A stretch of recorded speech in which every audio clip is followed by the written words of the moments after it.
New Zealand के खिलाफ बेंगलुरु के एम चिन्नास्वामी स्टेडियम में बारिश ही नहीं, एक ऐसी गलती हो गई जिसकी वजह से टॉस नहीं हो पाया। यानी कि मैच में टॉस होकर के खेल हो सकता था, लेकिन फिर भी टॉस नहीं हो पाया है। वहीं डब्ल्यूटीसी फाइनल में भारतीय टीम के लिए तगड़ा झटका जो है वो नजर आ रहा है इस टेस्ट मुकाबले से।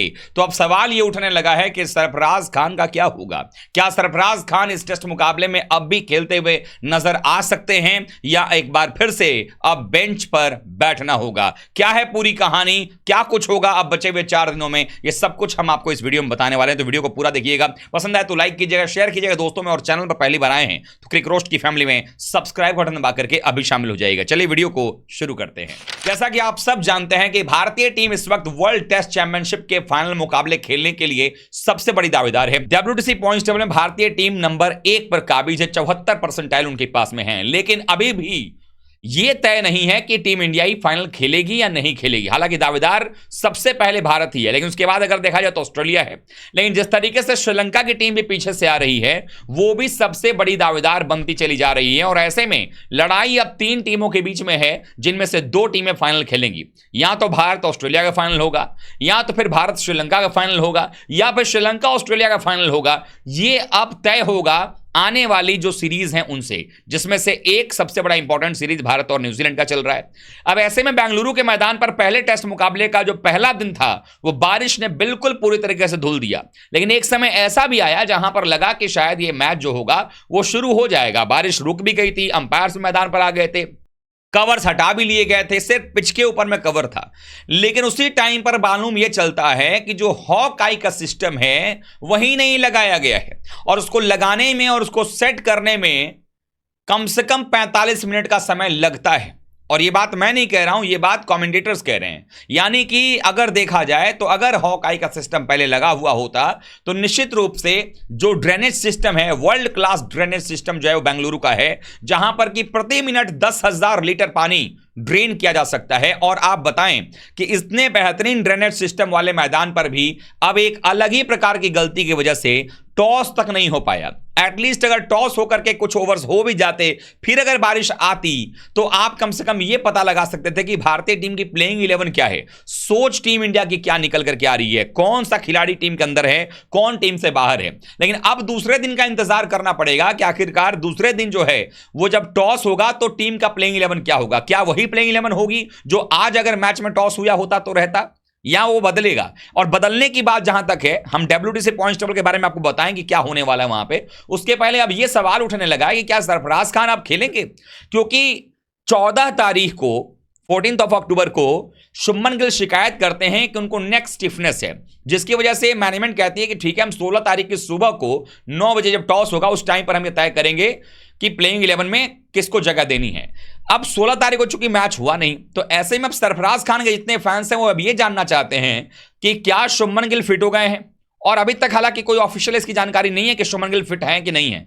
अगर उनके कंधे का जो दर्द था और नेक स्टिफनेस था, अगर वो ठीक हो चुके होंगे, आज शायद सरफराज खेल जाते। लेकिन अगर वो ठीक हो गए होंगे तो फिर भारतीय टीम में एक बार फिर से सरफराज खान को बेंच गर्म करना पड़ेगा, सरफराज खान को इंतजार करना पड़ेगा अपनी बारी का, क्योंकि इतने शानदार फॉर्म में सरफराज चल रहे हैं। उसके बावजूद बाहर बैठना वाकई में कहना पड़ेगा कि एक अच्छा संकेत नहीं है कि यंग प्लेयर के लिए। लेकिन फिर भी यह कहा जा सकता है कि अब तो ये किस्मत के ऊपर में है कि शुभमन गिल अगर जाएंगे बाहर तो सरफराज को नंबर 3 पर मौका मिलना तय है। लेकिन अगर गिल फिट हो चुके होंगे, उनको अगर आज का समय चाहिए होगा तो मिल गया। और ऐसे में चूंकि टॉस हुआ नहीं है, प्लेइंग 11 की शीट जो है एक्सचेंज नहीं की गई है, तो फिर उसमें कोई परेशानी उनको होती हुई नजर नहीं आने वाली है। अब ऐसे में यहां पर देखा जाए तो एक और चीज दांव पर है कि अगर यह टेस्ट मुकाबला ड्रॉ हो जाता है तो वर्ल्ड टेस्ट चैंपियनशिप के लिए सबसे बड़ी परेशानी खड़ी हो जाएगी। उसके पीछे रीजन यह है कि अभी तक अगर हम बात करें तो जो पॉइंट्स टेबल है जिसके बारे में बात कर रहा हूं, आप जरा देखें स्क्रीन के ऊपर में, भारत ने 11 मैचेस खेले हैं, 8 जीते हैं, 2 हारे हैं। भारत का परसेंटाइल है 74.24। दूसरे नंबर पर ऑस्ट्रेलिया है, 12 मैच में 8 जीत 3 हार, 62.50 है। तीसरे नंबर पर श्रीलंका है, 9 मैच में 5 जीत 4 हार, 55.56। अब जब बांग्लादेश के खिलाफ भारतीय टीम को मैच खेलना था, वहां पर यह था कि कानपुर का मैच अगर ड्रॉ हो जाता तो ऑस्ट्रेलिया में हमें 2 टेस्ट मैचेस जीतने पड़ते। लेकिन उसके बाद चूंकि वहां पर ड्रॉ ना होकर के हमें मैच जीतने को देखने को मिला कि हम जीत गए, तो न्यूजीलैंड खिलाफ तीनों टेस्ट मैच हम मान के चल रहे थे कि हम लोग सीरीज जीतेंगे, क्लीन स्वीप करेंगे। तो उसके बाद ऑस्ट्रेलिया में आपके पास एक टेस्ट मैच जीतने का मौका था कि एक टेस्ट मैच आप जीतते, 2 टेस्ट मैच आप ड्रॉ करते और मैच आपका अगर सीरीज हारते भी तो भी आप फाइनल खेल जाते।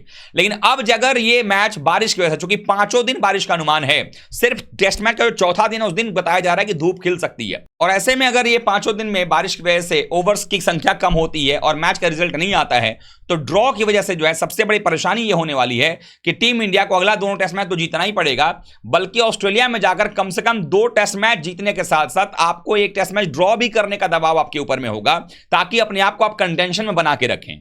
क्योंकि अगर भारत ये तीनों टेस्ट मैच जीतता है तो फिर ऑस्ट्रेलिया के ऊपर दबाव होगा कि अगर हमने ऑस्ट्रेलिया को 2-1 से या 3-2 से हरा दिया तो हम तो फाइनल खेलेंगे ही। उसके बाद ऑस्ट्रेलिया को श्रीलंका के दौरे पर जाना है, जहां श्रीलंका ने अगर उनको क्रश किया, श्रीलंका ने अगर उनको हरा दिया, तो फिर भारत और श्रीलंका के बीच WTC फाइनल हो सकता है। और इसमें फिर भारत के लिए एक मौका बनेगा कि हम इंग्लैंड के अंदर में जो हमारे पास 2 पिछले WTC फाइनल खेलने का अनुभव है उसको यूज करते हुए हम इस WTC फाइनल को जीत सकें, और एक बार फिर से रोहित और विराट को एक और ट्रॉफी ICC का उठाने का मौका मिल सकता है। लेकिन ये सब कुछ निर्भर करेगा कि आखिरकार बेंगलुरु के एम चिन्नास्वामी स्टेडियम में ये टेस्ट मैच किस तरफ जा रहा है। आपको क्या लगता है, ये टेस्ट मैच किधर जाएगा, ड्रॉ होगा या इसका लगता है आपको कि रिजल्ट आएगा? आप क्या सोचते हैं और प्लेइंग 11 क्या होनी चाहिए, आप जरूर कमेंट करके बताइएगा। वीडियो को लाइक कीजिएगा, शेयर कीजिएगा, और चैनल पर पहली बार आए हैं तो क्रिकेट रोस्ट की फैमिली में सब्सक्राइब बटन दबा करके अभी शामिल हो जाइएगा। मिलते हैं एक बार फिर से, तब तक आप सभी का बहुत बहुत धन्यवाद। थैंक यू सो मच दोस्तों।